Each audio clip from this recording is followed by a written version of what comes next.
Hi hello ನಮಸ್ತೆ ಎಲ್ರಿಗೂ welcome to ಭೋಜನ ಉಪಹಾರ ಯೂಟ್ಯೂಬ್ ಚಾನಲ್ಗೆ ನಿಮಗೆಲ್ಲರಿಗೂ ಸುಸ್ವಾಗತ. ಎಲ್ಲರೂ ಹೇಗಿದ್ದೀರಾ?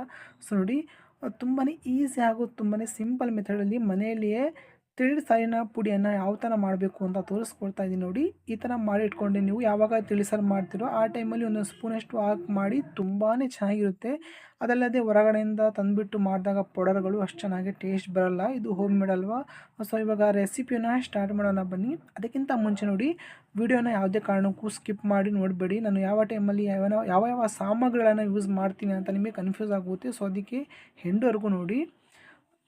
ನಾನು ಬಳಸುವಂತಹ ಸಾಮಗ್ರಿಗಳು: 1 ಸ್ಪೂನಷ್ಟು ಮೆಂತ್ಯಕಾಳು, 1 ಸ್ಪೂನಷ್ಟು ಕರಿಬೇವಿನ ಸೊಪ್ಪು, 4 ರಿಂದ 5 ಬ್ಯಾಡಗಿ ಮೆಣಸಿನಕಾಯಿ, 1 ಸ್ಪೂನಷ್ಟು ಸಾಸಿವೆ, 1 ಸ್ಪೂನಷ್ಟು ಧನಿಯಾ, 1 ಸ್ಪೂನಷ್ಟು ಕಾಳುಮೆಣಸು ಮತ್ತು 1 ಸ್ಪೂನಷ್ಟು ಜೀರಿಗೆ, ಒಂದು ಅರ್ಧ ಟೀ ಸ್ಪೂನಷ್ಟು ಅರಿಶಿನ ತೊಗೊಂಡಿದ್ದೀನಿ.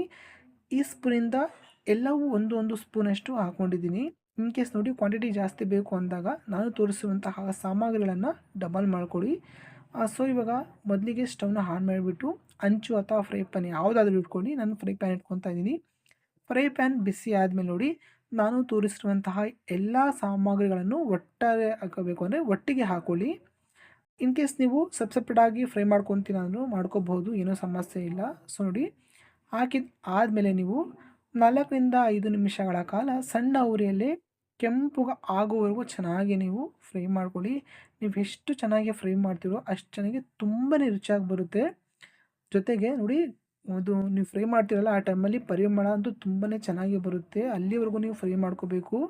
ಯಾವುದೇ ಕಾರಣಕ್ಕೂ ಹೈ ಫ್ಲೇಮ್ ಮಾಡೋಕ್ಕೆ ಹೋಗಬೇಡಿ. ಕೆಲವೊಂದು ಸಾಮಗ್ರಿಗಳು ಬೇಗನೆ ಸಿದುವಂಥ ಚಾನ್ಸಸ್ ಇರುತ್ತೆ. ನೋಡಿ, ಆಗಾಗ ಈ ಥರ ಫ್ರೈ ಪ್ಯಾನ್ನ ಮೇಲಕ್ಕೆ ಎದ್ಬಿಟ್ಟು ಈ ಥರ ಶೇಕ್ ಮಾಡ್ತಾ ಫ್ರೈ ಮಾಡ್ಕೊಳ್ಳಿ. ಬೇಗನೆ ಫ್ರೈ ಆಗಿಬಿಡುತ್ತೆ. ಇದು ಹೋಮ್ ಮೇಡ್ ಅಲ್ಲ, ಮನೆಯಲ್ಲಿ ಈ ಥರ ಮಾಡಿಬಿಟ್ಟು ಇಟ್ಕೊಂಡ್ರೆ ತುಂಬಾ ಚೆನ್ನಾಗಿರುತ್ತೆ. ಯಾವುದೇ ರೀತಿಯಾದಂಥ ಕೆಮಿಕಲ್ನ ನಾವು ಬಳಸೋದಿಲ್ಲ. ತುಂಬಾ ರುಚಿ ಇರುತ್ತೆ. ಔಟ್ ಸೈಡಲ್ಲಿ ಆಲ್ಮೋಸ್ಟ್ ಅಲ್ಲಿ ನಿಮ್ಗೆ ಗೊತ್ತೇ ಇರುತ್ತೆ, ಬಳಸ್ತಾರೆ ಕೆಮಿಕಲ್ ಅದು ಇದು ಅಂತ. ಸೊ ಅದಕ್ಕೆ ತುಂಬಾ ರುಚಿ ಬರುತ್ತೆ. ಬೇಕಾದ್ರೆ ಟ್ರೈ ಮಾಡಿ ನೋಡಿ. ಸೊ ನೋಡಿ, ಇಷ್ಟು ಫ್ರೈ ಮಾಡಿದ ಆದಮೇಲೆ ನೋಡಿ, ತುಂಬಾ ತಣ್ಣಗಾಗಲಿಕ್ಕೆ ಇದನ್ನ ಬಿಡಿ. ಸೊ ಇವಾಗ ನಾನು ತಣ್ಣಗಾಗಲಿಕ್ಕೆ ಬಿಟ್ಟಿದ್ದೀನಿ. ಮಿಕ್ಸಿ ಜಾರ್ ತೊಗೊಳ್ಳಿ. ಸೊ ಜಾರಿಗೆ ನೋಡಿ, ಫ್ರೈ ಮಾಡಿ ಇಟ್ಕೊಂಡಿರುವಂತಹ ಎಲ್ಲ ಸಾಮಗ್ರಿಗಳನ್ನು ಹಾಕ್ಕೊಳ್ಳಿ. ತದನಂತರ ಒಂದು ಅರ್ಧ ಟೀ ಸ್ಪೂನಷ್ಟು ಅರಿಶಿನವನ್ನು ಜಾರಿಗೆ ಸೇರಿಸ್ಕೊಳ್ಳಿ. ಸೊ ನೋಡಿ, ಅರಿಶಿನವನ್ನು ಹಾಕ್ಕೊತಾ ಇದ್ದೀನಿ ಅರ್ಧ ಸ್ಪೂನಷ್ಟು. ಸೊ ಹಾಕಿಬಿಟ್ಟು ನೀರನ್ನು ಸೇರಿಸಿ ನೀವು ನುಣ್ಣಗೆ ಇದನ್ನ ರುಬ್ಕೋಬೇಕು.